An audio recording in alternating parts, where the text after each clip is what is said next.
Muito bem, vamos continuar o nosso módulo crédito tributário, importantíssimo e grande título crédito tributário.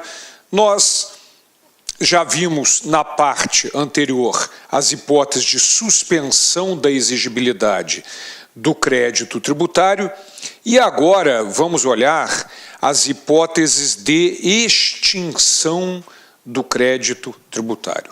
São 11 hipóteses de extinção do crédito nessa parte 5 do nosso módulo crédito tributário, hipóteses de extinção do crédito tributário.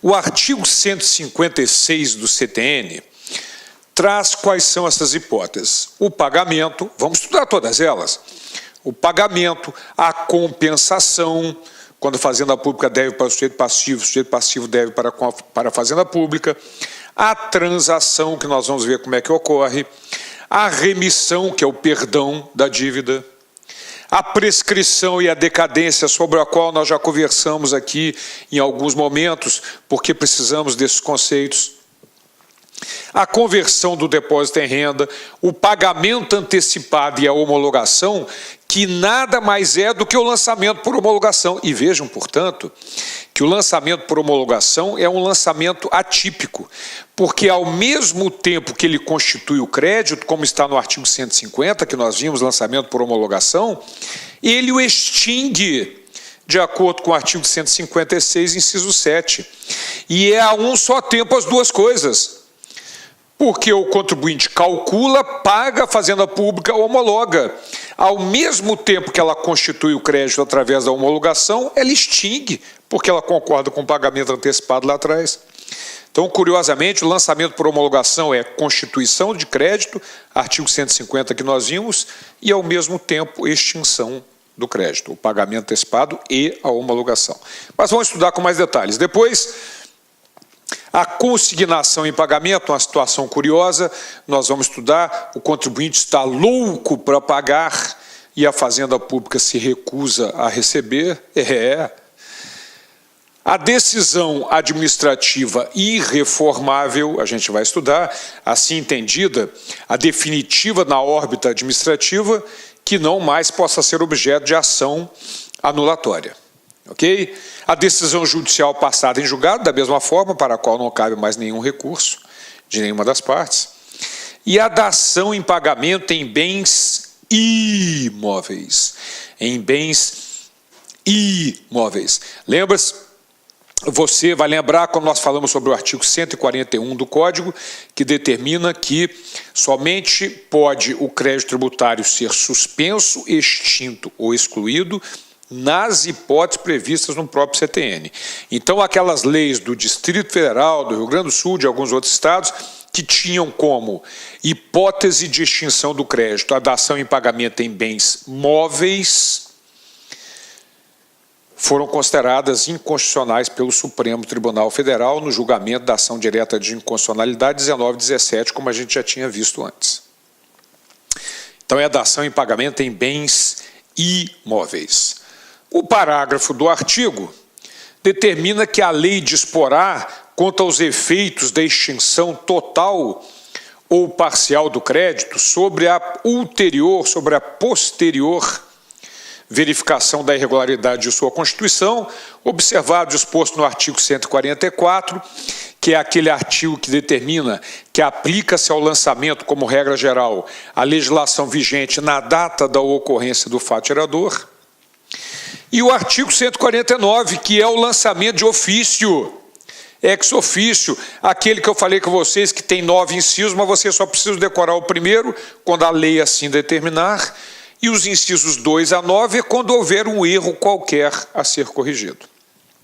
Então, na verdade, o que o parágrafo único determina é que a lei disporá quanto aos efeitos de extinção do crédito sobre a posterior verificação de uma irregularidade, mas observado sempre o 144 e o 149 e, evidentemente, lembrando a vocês que também tem que ser observado o prazo decadencial.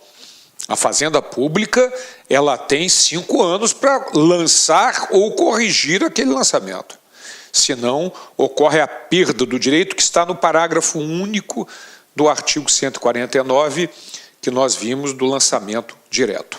Ok? Maravilha. Então, antes de nós iniciarmos o estudo das 11 hipóteses de extinção do crédito tributário, com todos os seus detalhes, pagamento, então, é uma extensão dentro do Código Tributário enorme, vários dispositivos a respeito de pagamento, nós precisamos ver alguns aspectos jurisprudenciais sobre as hipóteses de extinção. Vamos lá. Súmula do STF número 70. É inadmissível a interdição de estabelecimento como um meio coercitivo para a cobrança de tributo. Essa súmula, ela prejudica muito a fiscalização. Imagine uma padaria regular, paga os seus tributos, tudo normal, vendendo os seus produtos. Do lado dele, um cara, um ex-empregado, monta uma padaria sem inscrição, sem regularizar, não paga tributo nenhum e vende o pão pela metade do preço. E o pão tão bom quanto. Ora, essa padaria regular entra com uma reclamação, não, uma denúncia na repartição fiscal, o fiscal vai lá, interdita o estabelecimento, porque não está regularmente constituído. No dia seguinte, o cara entra com uma ação e consegue uma liminar para funcionar, porque a súmula número 70 do Supremo Tribunal Federal determina que é inadmissível a interdição de estabelecimento como um meio coercitivo para a cobrança de tributo. Certo? Aí vai levar uma multa, ele acha a maior graça do mundo, ele como pessoa física está devendo já um monte, não quer saber mais um pouquinho, menos um pouquinho, e continua lá trabalhando. O que acontece? O outro dono da padaria regular provavelmente vai para a informalidade também, se quiser sobreviver. Bom, depois vem a súmula também do STF, número 323. Observem que essas não são súmulas vinculantes, mas são posições do STF. Então, os juízes singulares e os tribunais inferiores sabem que eles até podem decidir de modo contrário, mas quando chegar ao STF vai ser essa a decisão. É inadmissível a apreensão de mercadoria como meio coercitivo para pagamento de tributos. Esta é outra súmula que, na verdade, os estados a descumprem sempre, né? Porque você, como se eventualmente fizer um concurso para auditor fiscal de um estado, estiver fazendo uma blitz de fiscalização, passar um caminhão com a mercadoria irregular, você vai apreender a mercadoria até que o tributo seja pago. Todos os estados fazem isso, na verdade, a imensa maioria deles. Mas isso, de acordo com a súmula do Supremo Tribunal Federal, é inconstitucional, é inadmissível a apreensão de mercadoria com o meio coercitivo do pagamento de tributo. Então, o certo seria lavrar o auto de infração, entregar para o cara e deixar o cara embora. Muito cuidado, que uma coisa é você responder questão de direito tributário na prova, outra é de legislação dos tributos. Então, se você vai fazer um concurso eventualmente para um estado, você tem que ver lá na legislação do estado se aparece a apreensão de mercadoria com o meio coercitivo de cobrança de tributo. Então, na prova de legislação, você vai dizer que aquilo é válido, porque está previsto na legislação. Tome cuidado com isso, ok? Mas essa é a súmula número 323. Depois, a súmula número 547 do Supremo. Não é lícito à autoridade proibir que o contribuinte em débito adquira estampilhas, eu vou explicar o que é, despache mercadorias nas alfândegas e exerça suas atividades profissionais. Estampilha, nós vamos ver, é uma forma de pagamento de tributo, que é aquele selinho que vem do cigarro, bebida. Se você olhar, tem escrito embaixo assim, IPI, aqueles selinhos, é um pagamento através de estampilha. Estampilha é aquilo. Mas nós vamos conversar sobre ela quando nós conversarmos sobre as formas de pagamento,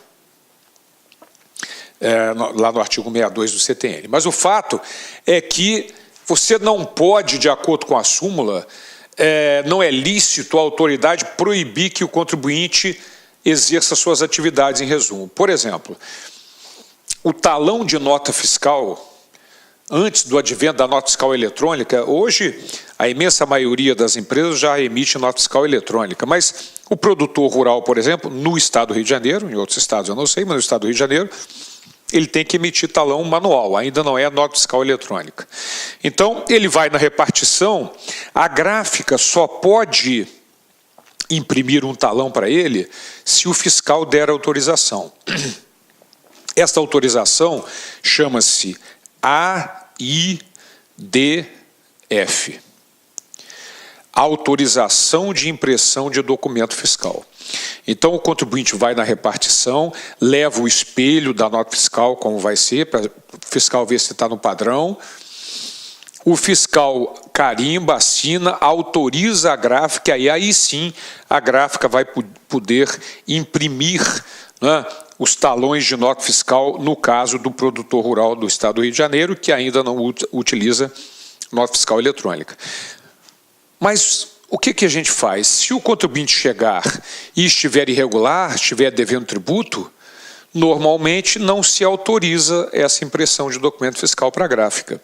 Mas isso fere a súmula 547 do STF, porque não é lícito a autoridade proibir o contribuinte indébito que adquire estampilhas, despache mercadorias e exerça suas atividades profissionais.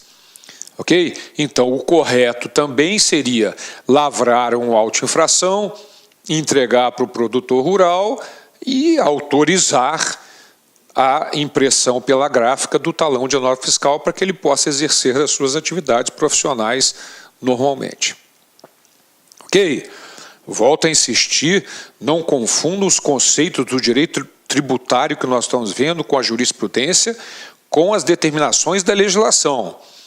Muitas vezes as legislações não obedecem à jurisprudência e muitas vezes nem à Constituição, né? Mas o fato é que, por exemplo, nós vimos a jurisprudência da súmula 660 do STF que proíbe a incidência do ICMS na importação por pessoa física que não é contribuinte do imposto. Os estados todos exigem. Então, na prova de legislação, você vai responder, como eu disse, de acordo com a legislação do ente da federação para o qual você está fazendo concurso. Ok? Muito bem. Então, vista essa parte jurisprudencial, nós vamos entrar na mais importante das hipóteses de extinção do crédito tributário, que é o pagamento. Tem muitos artigos sobre pagamento, mas muitos artigos sobre pagamento. Ok? Pagamento é a primeira das hipóteses de extinção do crédito tributário. Vai desde o artigo 157 até o artigo 163, pula 164, depois vai do 165 a 169. Vejam quantos dispositivos, todos eles muito importantes, a respeito desta hipótese de extinção do crédito tributário, que é o pagamento. Ok? Então vamos começar. Artigo 157 do CTN. Primeiro dispositivo a respeito de pagamento. A imposição de penalidade não ilidir é dispensar o pagamento integral do crédito tributário. Ah, é assim, morra? É. Então, em uma relação obrigacional privada, você pode determinar que a penalidade dispense o cumprimento da obrigação. Por exemplo, eu contrato um artista para pintar o quadro da minha família. Ok? Tem que ser grande, né? 4 filhos, mulher, sogro, só, enfim, tem que ser grande. Mas o fato é que eu contratei o pintor, mas eu queria para uma festa de aniversário, do meu aniversário, então se não tiver até o dia 12 de fevereiro, que é meu aniversário, eu não quero mais a pintura. Ele me paga uma multa e azar dele. Esse pintor, antes da data, pode, não estou inspirado, estou gripado, não quero pintar. Ele me paga a multa, acabou a obrigação dele.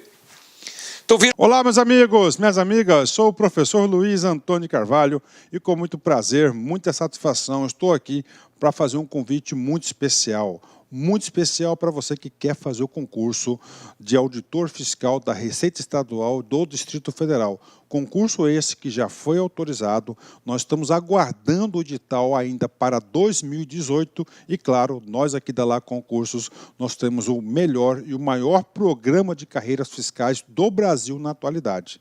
Nós conseguimos aí unificar uma equipe top de linha, uma equipe aí que está à disposição da Lá Concursos e é à sua disposição, aulas super atualizadas e aulas super competitivas, detalhadas, como você acabou de assistir.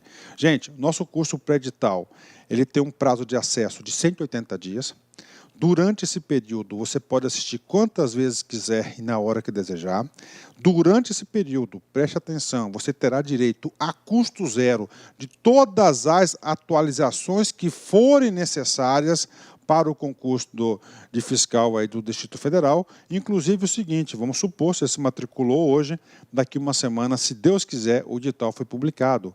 Se o edital for publicado e nós tivermos aí alguma divergência de conteúdo, vocês podem ficar tranquilos que nós aqui da Lá Concursos, nós iremos fazer uma atualização a custo zero dentro do seu prazo de acesso. Bacana, meus amigos? Então, espero vocês aqui na Lá Concursos, no nosso curso de carreiras fiscais do Distrito Federal. Nós estamos em atuação em 2018 para o concurso de fiscal também de DF, Goiás, Bahia, Santa Catarina e Rio Grande do Sul, sob a coordenação do nosso grande mestre, professor André Fantoni. Tá certo, meus amigos? Espero vocês, então, aqui na Lá Concurso. Fui, tchau. Clique lá.